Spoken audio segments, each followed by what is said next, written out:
नमस्कार, प्रिय दर्शकों, हाजिर हूँ इस सब समय थोड़ा आज रविवार के दिन जो हमारी निःशुल्क जन्म कुंडली अध्ययन का वीडियो आज आने वाला था, कुछ कारणवश आज नहीं आ पाया।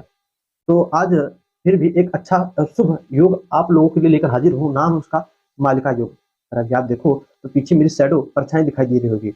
यह वीडियो थोड़ा आप समझे रात में सामने विधिवत लाइटिंग की व्यवस्था करके बनाई जा रही है। तो कुछ कारण थे उस वजह वजह से आज आप लोगों के जो कुंडली का अध्ययन का कार्यक्रम था उसे टाल दिया गया, नहीं हो पाया। तो अगली बार प्रयास करेंगे कि जिन लोगों के कुंडली का अध्ययन पिछली बार के कमेंटों से छूटा था उन सभी का एक साथ पहले शुरू से जितने पूरे कमेंट थे उन सभी को लिया जाए और अधिक से अधिक कुंडलियों का अध्ययन किया जाए अगली बार रविवार के दिन। तो फिर भी आज आप लोगों के लिए एक अच्छा ज्योतिष का शुभ योग मालिका नामक योग लेकर हाजिर हूँ। यह योग बनता कैसे है और किन किन प्रकार के फल देता है, बड़ा ही अच्छा एक प्रकार से आप राजयोग या कुछ अशुभ भी फल मिलते हैं, कुछ शुभ भी मिलते हैं। आइए पहले बात करेंगे कि ये बनता कैसे है, फिर बात करेंगे कि कौन कौन सा कब कैसे फल देता है। दर्शकों, यह योग बनता कैसे है पहले इस विषय में बात कर लें। तो यह देखिए कुंडली के अलग अलग खानों में से अलग अलग प्रकार का बनता है। जैसे ज्योतिष का सूत्र कहता है कि यह 7 भावों को लेकर बनता है। किसी की कुंडली में पहले भाव से लेकर 7वें भाव तक, यानी 7 भावों में सभी ग्रह लगातार बैठे हों, पहले, दूसरे, तीसरे, चौथे, 5वें, छठे, 7वें तक, पहले से लेकर 7वें तक बैठे, इसे लग्न मालिका कहते हैं। या दूसरे से चालू हो तो दूसरे, तीसरे, चौथे, 5वें, छठे, 7वें में बैठे, 8वें में बैठे तो इसे धन मालिका कहते हैं। तीसरे से लेकर 9वें तक बैठे तो इसे पराक्रम मालिका, चौथे से 10वें तक बैठे तो सुख मालिका, पंचम से एकादश तक बैठे तो इसे संतान मालिका, विद्या मालिका या पुत्र मालिका इस नाम से संबोधित किया जाता है। इस प्रकार आप 6 से 12, 7 से 1, 8 से 2, 9 से 3, 10 से 4 और जो है 11 से 5 और 12 से 6 इस प्रकार भावों से आप समझ सकते हो। जिन भावों का जो नाम है उस अनुसार वह मालिका योग बनता है। अब जैसे मान लीजिए पहले लग्न से लेकर सप्तम भाव तक लग्न मालिका नामक योग बने तो ऐसा जातक को फल मिलता है कि ऐसा जातक यदि राजनीतिक क्षेत्र में है तो बहुत ही अच्छा खासा उसे रिजल्ट मिलता है। वह प्रतिदिन सफलता की ओर हर एक नए पद को प्राप्त करता चला जाता है।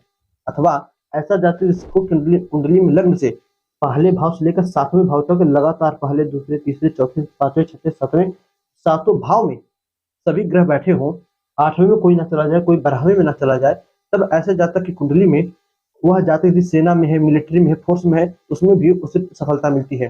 अथवा ऐसे जातक को वाहन, चाहे टू व्हीलर हो, फोर व्हीलर हो, वाहन का अच्छा खासा लाभ मिलता है। हर एक प्रकार का वाहन उसके पास होता है। इसी प्रकार धन से संबंधित बात की जाए तो कुंडली में यदि धन मालिका बने, यानी दूसरे, तीसरे, चौथे, 5वें, छठे, 7वें और 8वें, दूसरे से लेकर 8वें भाव तक सभी ग्रह बैठे हो, तब कुंडली में धन मालिका का जो है योग बनता है। कुंडली में इसी प्रकार धन मालिका बने तो ऐसा जातक पितृभक्त होता है, देवी देवताओं के साथ साथ अपने पितरों का पूजन करने वाला होता है। ऐसा जातक ऐसे जातक को धन की चिंता हो ही नहीं सकती। ऐसे जातक के पास हमेशा अथाह धन पड़ा रहता है, धन के कारण उसका कोई काम नहीं रुक सकता। ऐसा जातक सुंदर सुंदर होता है। ऐसा जातक अपनी हमेशा मधुर वाणी का प्रयोग करता है। दूसरे भाव की बात हो गई। तीसरे भाव से लेकर 9वें भाव तक यदि यह योग बने तो उसे जो है पराक्रम मालिका या विक्रम मालिका के नाम से जानते हैं। इसी कुंडली में इस प्रकार से तीसरे, चौथे, 5वें, छठे, 7वें, 8वें और 9वें, 3 से 9 के बीच सभी ग्रह बैठे हो तो ऐसा जातक धनी होता है, पराक्रमी होता है, क्योंकि पराक्रम मालिका है तो पराक्रमी होगा, किंतु कुछ ना कुछ रोग ऐसे जातक के शरीर में लगा रहता है। दर्शकों, ऐसे जातक का पैसा अत्यधिक दवाइयों पर ही खर्च होता है। चौथे से लेकर 10वें तक मालिका का योग बने तो इसको सुख मालिका कहते हैं। कुछ कुछ लोग जातक जिसके चौथे भाव से 10वें भाव तक सुख मालिका का योग बने, ऐसा जातक सुखी होता है। अपने कर्मों के द्वारा, कर्म भाव भी लिया गया है, तो अपने कर्मों के द्वारा विदेश का भी यात्रा करता है। दर्शकों, ऐसा जातक संस्कारी अपने परिवार के नाम को और ऊंचा उठाने वाला होता है। इसी प्रकार पंचम से एकादश तक बने तो उसे पुत्र मालिका कहते हैं।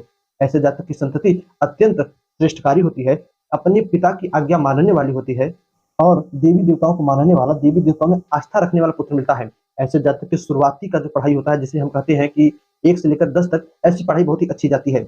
इसी प्रकार यदि छठे भाव से लेकर 12वें तक जो मालिका बनती है उसे शत्रु मालिका अथवा रिपु ऋण मालिका के नाम से जाना जाता है। ऐसे जातक के जीवन में कष्ट होता है। इस प्रकार का कष्ट किसी के लिए अच्छा भी करे तो उसके जीवन में हमेशा अनायास से शत्रु बनते हैं। किसी के लिए अच्छा करे फिर भी उसका बुरा हो जाता है और वह व्यक्ति उसका शत्रु बन जाता है। ऐसा जातक अपने जीवन में सोचे थोड़ा बहुत कर्ज लेकर कोई बिजनेस चालू करे, व्यापार चालू करे तो फिर कर्ज को चुका देंगे, वो हो ही नहीं पाता। भले ही अच्छा खासा उसका बिजनेस चल रहा हो, किंतु वह कर्ज भी बढ़ते चला जाता है। बिना दूसरे की मदद से उसका वह कर्ज जल्दी हल नहीं हो पाता। तो कभी कभार ऐसा होता है कि ऐसे जातक के पास बहुत सारा धन, अथाह धन आ जाता है, तो कभी कभार यह धन के पीछे भागने लगता है, एक फूटी कौड़ी भी नसीब नहीं होती। इसी प्रकार सातवें भाव से लेकर पहले भाव तक, 7, 8, 9, 10, 11, 12, 1, 7 से 1 तक सभी ग्रह बैठे हो तो इसे स्त्री मालिका, जाया मालिका कहते हैं। दर्शकों, जिसके सप्तम भाव से प्रथम भाव तक मालिका योग बने, ऐसा जातक व्यापार बिजनेस में अच्छा खासा लाभ तो पाता है, किंतु ऐसे जातक की गृहस्थ लाइफ बेकार हो जाती है।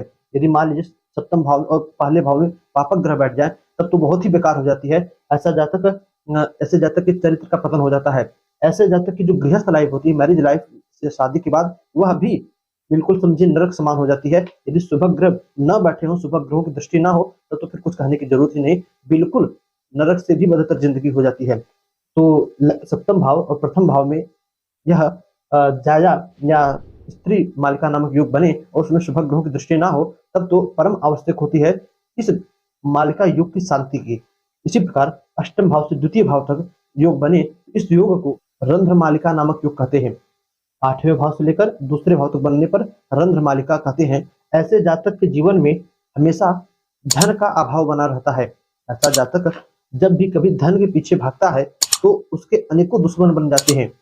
उसके बराबर में चुनौती देने वाले उसे हजारों लोग खड़े रहते हैं। मान लीजिए जैसे वो किसी नौकरी के लिए जाए, तो वहां पर पहले से ही हजारों लोग अप्लाई करके बैठे रहते हैं, फिर भी वह व्यक्ति अपनी पूर्ण आयु को प्राप्त करता है और ऐसा व्यक्ति मान सम्मान प्राप्त करता है, समाज में एक अपनी अलग प्रतिष्ठा बनाता है। धन की कमी है, फिर भी समाज में अपनी एक अलग प्रतिष्ठा बनाता है। दर्शकों, इसी प्रकार नवम भाव से लेकर तृतीय भाव तक जो मालिका योग बनता है, उसे भाग्य मालिका कहते हैं। ऐसा जब तक भाग्यशाली होता है, अपने भाग्य के कारण ही जो भी कुछ जीवन में पाता है, अपने भाग्य के कारण पाता है। ऐसा व्यक्ति सच्चरित्र होता है, सद्गुणी होता है, दूसरे लोगों की सेवा शुश्रूषा करने वाला होता है। किंतु कभी कभार दूसरों के कारण ही, क्योंकि पराक्रम भाव में विग्रह बैठे हैं, दूसरों के कारण ही अपने आप को गर्त में, यानी अपने आप को जो है समझिए परेशानी में डाल लेता है।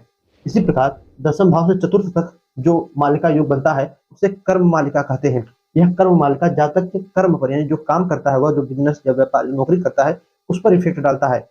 ऐसा जातक जिससे कर्म भाव से लेकर चतुर्थ भाव तक मालिका योग बने, ऐसा जातक कर्म पर जो भी काम करे इफेक्ट पड़ता है। इसके साथ साथ ऐसा जातक ईश्वर भक्ति, भक्त समाज में अग्रगणित और लोगों के द्वारा पूजनीय होता है। आम लोगों के द्वारा पूजनीय होता है। एकादश से पंचम तक जो मालिका योग बनता है, उसे लाभ मालिका कहते हैं। जिससे कुंडली में लाभ मालिका बने, ऐसा जातक अपना काम दूसरों से निकालने में महारथी होता है। एक प्रकार से आप स्वार्थी भी कह सकते हो। स्वार्थी होता है, महारथी होता है। पैसे के पीछे से सिर्फ पैसा दिखाई देता है कि कौन सा काम करे कि हमें अच्छा खासा पैसा मिले, कौन सा काम करे कि हमें जो है सिर्फ पैसा मिले। जो भी कुछ वह करता है पैसे के लिए करता है और उससे पैसा मिलता भी है।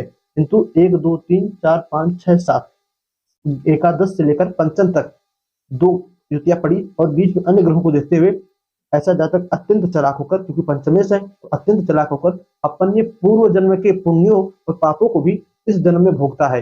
दर्शकों, इसी प्रकार 12वें भाव से लेकर 6ठे भाव तक जो मालिका योग बनता है, उसे व्यय मालिका के नाम से जानते हैं। ऐसा जातक यदि सोचे कि विदेश में चले जाएं, तो जाता भी है, किंतु विदेश में जब तक रहता है उसकी तबीयत हमेशा खराब रहती है। ऐसा जातक चारित्रिक पतन के कारण जेल की भी यात्रा करता है, किंतु निष्पक्ष होकर दूसरों का न्याय करता है। यानी मतभेद कहीं पर हो, 2 लोगों में लड़ाई हो, तो इसको जज बना दिया जाए, तो वहां पर ये बड़ा ही ईमानदार अपने आप को दिखाता है, ईमानदारी दिखाता है और निष्पक्ष रूप से किसी का बिना भेदभाव किए साथ दिए निष्पक्ष रूप से लोगों की जो है यह न्याय करता है और हर जगह अपनी इसी ईमानदारी के कारण मान सम्मान की प्राप्ति करता है। तो दर्शकों, यह प्रथम भाव से लेकर 12वें भाव तक मालिका योग बनने पर क्या क्या फल मिलता है, उस विषय में था। आज का हमारा भाई टॉपिक तो अलग था वीडियो बनाने का कि निःशुल्क जन्म कुंडली अध्ययन के लिए, तो कुछ कारण जैसा कि मैंने शुरू में कहा, उसके कारण से आज यह जो मालिका योग है इसकी वीडियो लाए। आप लोग अपनी जन्म कुंडली डिटेल प्रश्नों को कमेंट में डालिएगा। अगली बार रविवार के दिन आप लोगों की कुंडली का जो निःशुल्क अध्ययन का कार्यक्रम होता है, उसे पुनः देख लिया जाएगा। दर्शकों, बस आज के लिए इतना ही। उम्मीद करता हूँ यह योग इस विषय में आप जानते थे तो अच्छी बात है, नहीं जानते थे तो आपके लिए एक लाभकारी साबित होगा। आप अपनी कुंडली देखिए, आपकी कुंडली में कौन सा मालिका नामक योग बन रहा है, कमेंट में अवश्य बताइएगा। बस आज के लिए इतना ही। याद दीजिए, पुनः आपसे मुलाकात होगी किसी नए वीडियो में नए टॉपिक के साथ। तब तक के लिए नमस्कार।